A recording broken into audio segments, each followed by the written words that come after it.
오늘 말씀은 공경에 빠진 한 성도가 하나님께 구원을 요청하는 보호를 구하는 기도가 제목입니다. 시편의 대부분의 말씀이 그렇지만 고난 중에 하나님께 피하는 한 성도의 삶을 얘기하고 있습니다. 많은 시편이 비슷한 맥락을 갖고 있는데 오늘도 역시 오늘 이 시편 31편도 성도의 삶 가운데서 그 당하는 고통들, 그 고통 속에서 또 하나님께 피하는, 하나님을 의지하고 우리들이 이제 신앙생활 하다 보면은 이제 고통이 오면은 두 가지 반응이죠.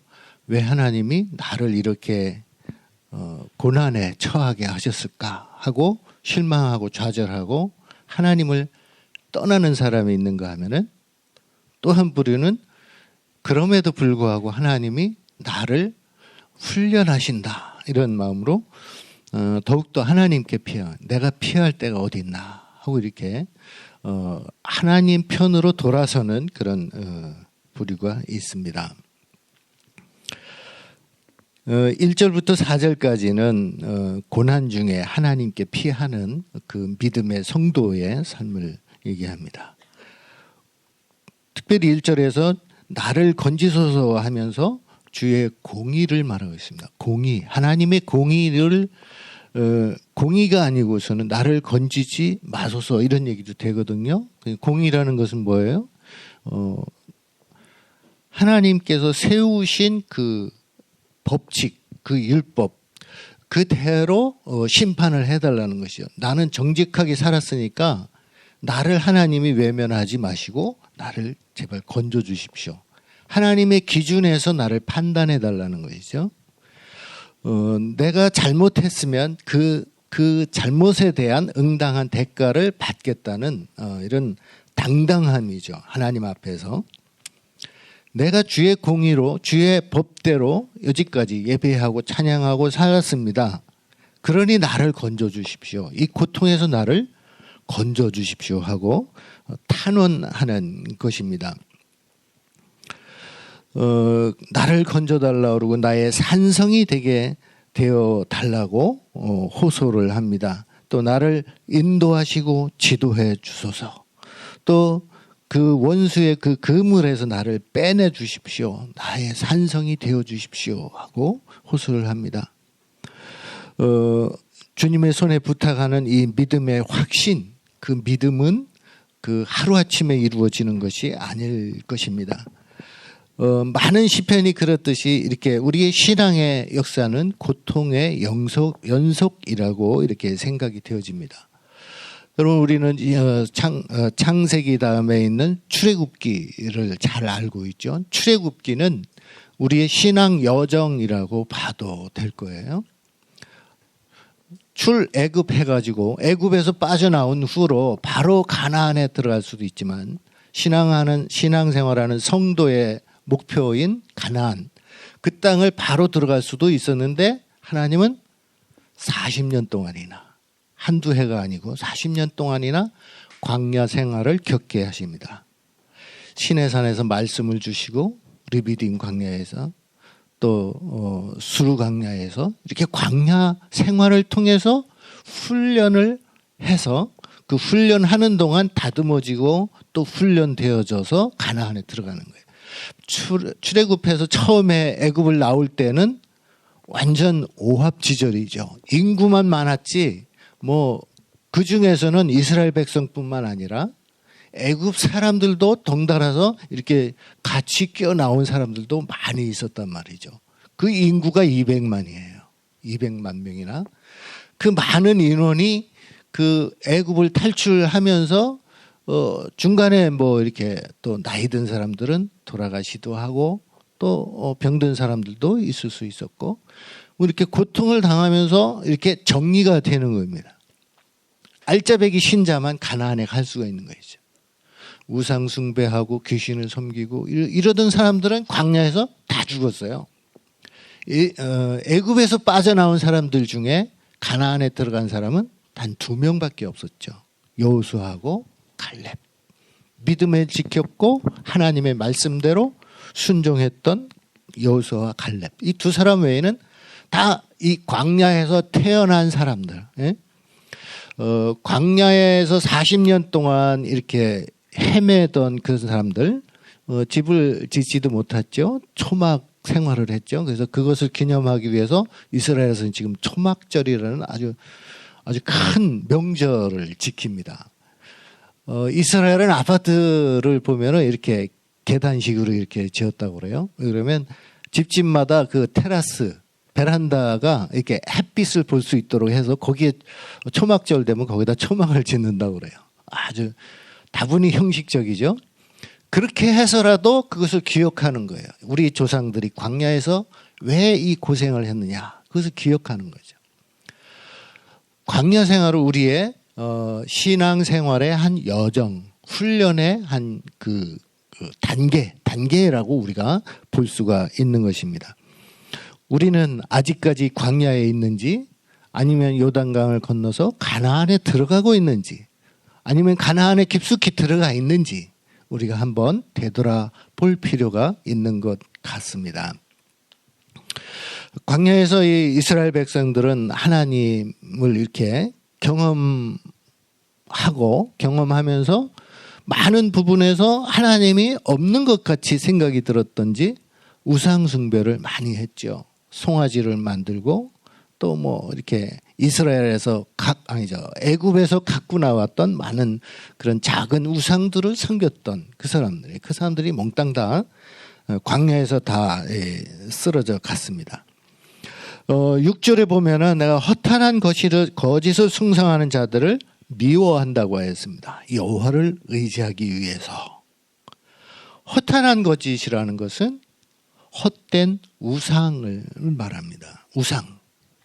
거짓이죠, 거짓. 우상 숭배자들을 미워한다는 거예요.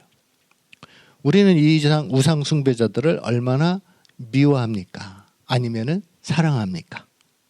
우상들이 얼마나 우리의 득실합니까? 이제 내일 모레는 추석인데 추석 되면은 또 우리가 우리 주변에서 그런 일들을 많이 보죠. 가장 많은 우상 숭배가 이제 조상 숭배하는 거. 또 뭐 어떤 사람들은 절은 안 해도 되니까 함께 같이 제사 지낼 때 옆에 있어도 된다. 뭐 이렇게 하기도 하고 뭐 여러 가지 주장이 있지만은 그런 모든 우상 숭배를 미워하는 거예요. 우상이 워낙 많죠. 일본에는 우상이 800만 귀신이 있다고 그러죠. 시어봤나 봅니다. 누가 이렇게 800만. 우리나라는 몇 개나 되는지 모르겠어요. 우상이. 조상 신을 비롯해서 부뚜막신, 장독대신, 대문의 신, 이렇게 해서 하여튼 귀신들이 엄청 많은데 제가 있던 네팔에도요. 네팔에는 3억 3천만 개가 있어요.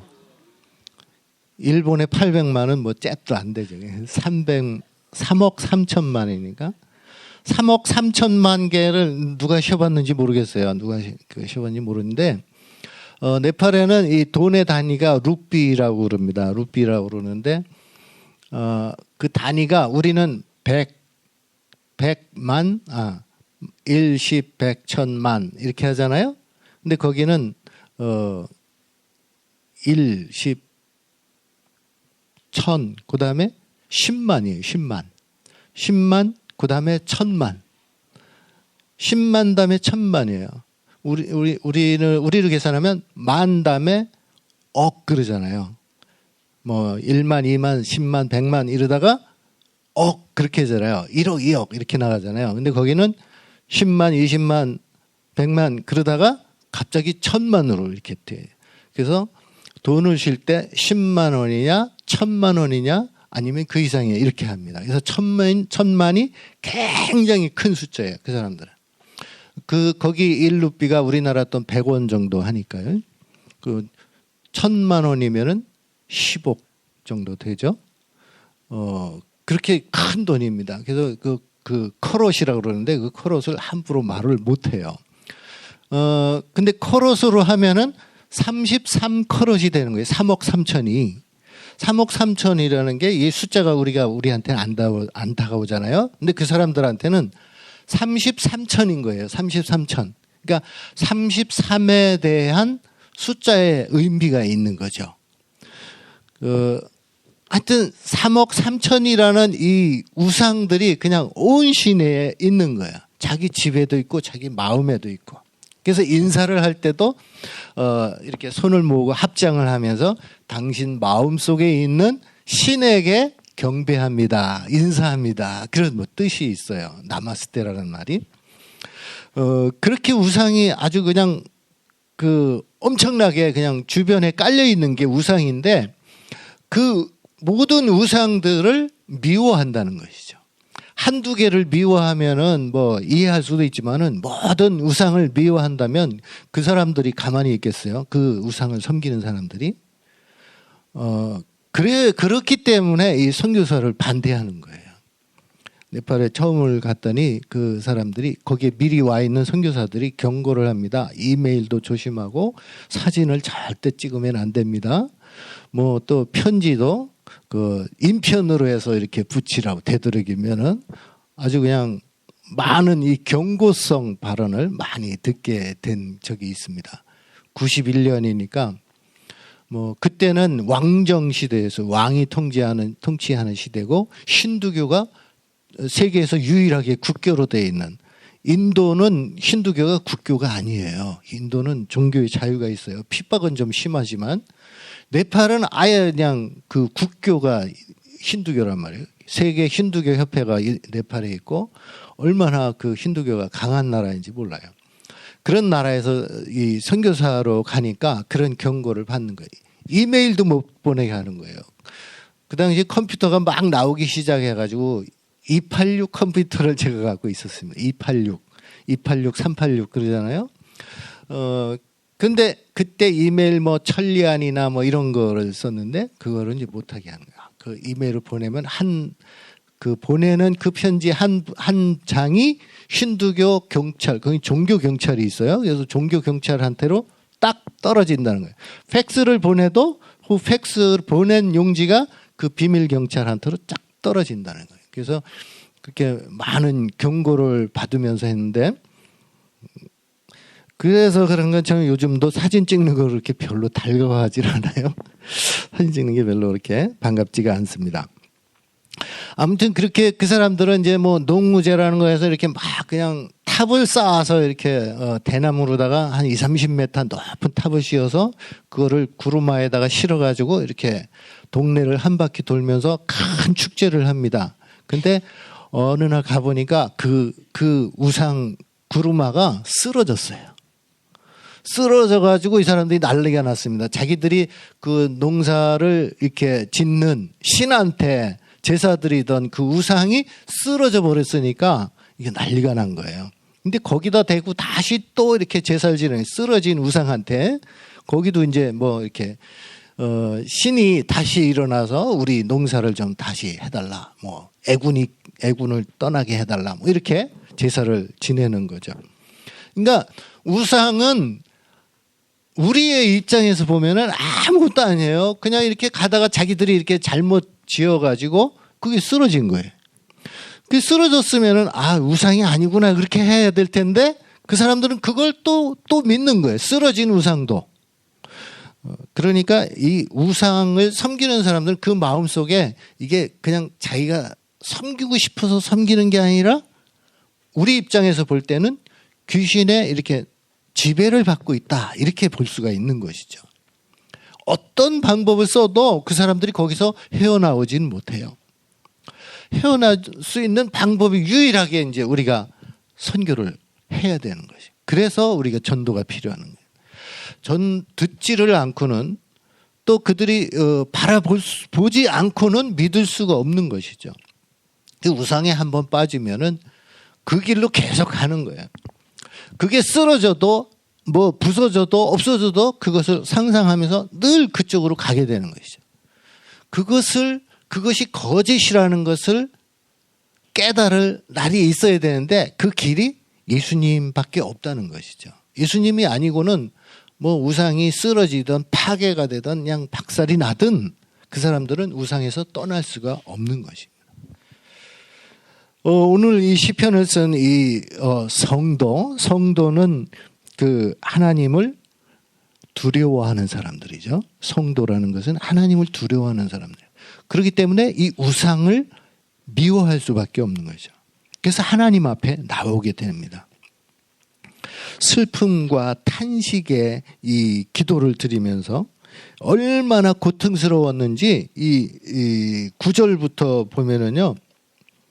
9절부터 13절까지가 이제 이 고통, 슬픔과 탄식의 시간을 쓴 내용인데 너무 이게 고통스러우니까 오늘 이 성경 본문에서는 이렇게 내용이 좀 이렇게 어려운 말인데 공동 번역으로 제가 그래서 이렇게 복사를 한번 해왔어요. 얼마나 아주 처참한지 제가 한번 읽어볼게요. 야훼여 나를 불쌍히 여기소서. 괴롭습니다. 울다 지쳐 눈은 몽롱하고 목이 타며 애간장이 끊어집니다. 괴로워서 숨이 넘어갈 것 같으며 한숨으로 세월을 보냅니다. 더 견딜 수 없이 기운은 다하였고 뼈 마디마디가 녹아납니다. 나는 원수들의 모욕거리, 이웃들의 혐오거리, 벗들의 구역질감, 거리에서 만나는 이마다 나를 피해갑니다. 내가 모든 대적으로 말미암아 욕을 당하고 내 이웃에게서는 힘이 당하니 내 친구가 놀라고 길에서 보는 자가 나를 피하였나이다. 죽은 사람처럼 기억에서 사라지고 쓰레기처럼 버려져 싸움나이다. 사람들의 비방소리 들려오고 협박은 사방에서 미쳐옵니다. 그들은 나를 노려서 무리짓고 이 목숨을 없애려고 음모하고 있습니다. 9절에서 13절까지의 내용입니다. 이렇게 탄식을 하고 하나님 앞에 호소를 하면서 그러면서도 14절에 보니까 그러함에도 불구하고 하나님을 신뢰하고 하나님의 긍휼하심을 구하는 이 성도의 삶. 그것이 진정한 성도의 삶이 아니겠습니까?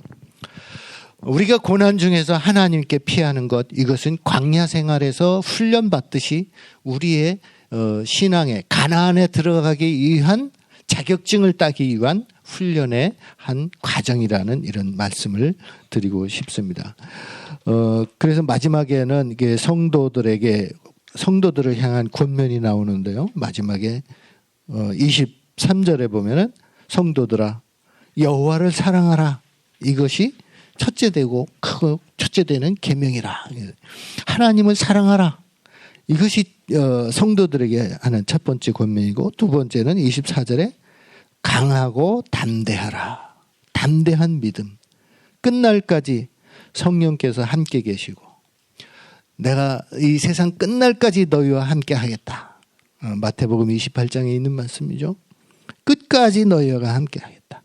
시편 30편 어저께 읽은 본 말씀 중에 5절에는 노여움은 잠깐이고 은총은 영원하다고 그랬습니다. 평생 동안 하나님의 은총 가운데 우리의 삶이 성도의 삶으로 하나님을 사랑하면서 강하고 담대하게 아무것도 아닌 우상을 거짓 우상 두려워하지 않고 미워하고 그 우상 숭배하는 자들에게 하나님을 소개할 수 있는 예수님을 소개할 수 있는 우리들의 그 성도의 진정한 아름다운 삶을 오늘 하루도 가꾸어 갈 수 있기를 기대합니다. 기도하겠습니다.